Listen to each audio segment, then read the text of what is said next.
अगर पहले 3 महीने में जब मिसकैरेज हो जाता है तो हमारे पास 3 ऑप्शन हैं इसको मैनेज करने की। या तो हम इसको कुछ भी ना करें, छोड़ दें, यानी कि कोई मेडिसिन ना लें, कुछ भी ना लें, सिर्फ इंतज़ार करें। इसको कहते हैं कंजर्वेटिव मैनेजमेंट। ये जैसे पुराने ज़माने में जब अल्ट्रासाउंड नहीं था, कुछ भी नहीं था, तो फिर हम जब ऐसे हो जाता तो फिर खुद ही ब्लीडिंग हो जाती थी और हमल ज़ाया हो जाता था। तो इसी तरह अगर हम कुछ भी ना करें, कोई दवाई ना दें, कोई इसको टेंशन ना लें इसकी और सिर्फ मॉनिटर करते रहें, तो हम इसको कंजर्वेटिवली मैनेज कर सकते हैं बगैर किसी। खुद ब खुद ब्लीडिंग शुरू हो जाएगी। आखिर बच्चे ने 9 महीने में पैदा तो नहीं होना है ना, यूट्रस इसको आखिर एक्सपेल करेगी। वो कब करेगी? 5 दिन बाद, 7 दिन बाद, 2 हफ्ते बाद, किसी भी टाइम आपको ब्लीडिंग स्टार्ट हो सकती है। तो फिर आप आके चेक करवा लीजिएगा कि सफाई हो गई है कि नहीं हुई।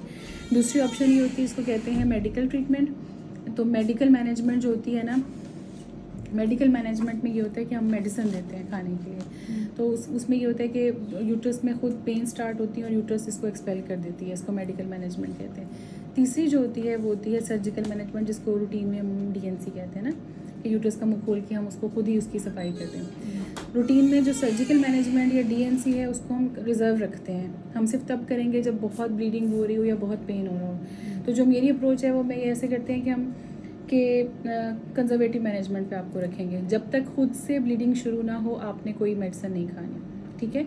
हफ्ते में, 5 दिन में, 7 दिन में, 10 दिन में ब्लीडिंग आपकी स्टार्ट हो जाएगी। फिर आप मेडिकल मैनेजमेंट स्टार्ट कर दीजिएगा जो आपको लिखी होगी। उससे दो फ़ायदे होते हैं।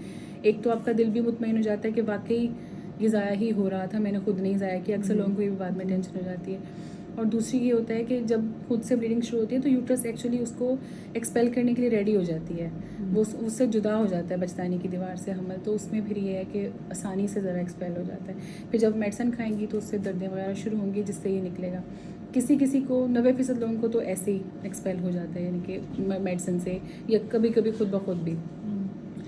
लेकिन सिर्फ 10% ऐसे पेशेंट्स होते हैं जिनमें पूरी तरह एक्सपेल नहीं होता, या उसके दौरान में इतना दर्द होता है या ब्लीडिंग होती है कि मरीज़ को प्रॉब्लम होता है। तो किसी भी टाइम आपको बहुत दर्द हो या बहुत खून हो तो फिर आपने इसी मैनेजमेंट में बैठे नहीं रहना, फिर आपने फ़ौरन हॉस्पिटल आना है ताकि इवैक्यूएशन या सर्जिकल मैनेजमेंट की तरफ जा सके, ठीक है। ऐसे में आपको सिर्फ 2 बातों का ख्याल रखना है कि आपने अगर 15 दिन में कोई ब्लीडिंग नहीं होती, कुछ नहीं होता, दोबारा चेक करवाएं, ठीक है। और दूसरे नंबर पे आपकी HB जो है वो कम नहीं होनी चाहिए और आपको अपने खून के ग्रुप का पता होना चाहिए और आपका कोई डोनर जो है वो भी रेडी हो गया। किसी टाइम अगर इतनी ब्लीडिंग हो और आपको हॉस्पिटल जाना पड़े या सर्जिकल इवैक्यूएशन करवानी पड़े या ब्लड की ज़रूरत पड़े तो आपको भागना ना पड़े, ठीक है। अब मैं आपको सिर्फ मेडिसिन लिख के दूँगी, लेकिन आपने खानी वो तब है जब आपको ब्लीडिंग खुद से स्टार्ट हो। अगर ना हो तो आपने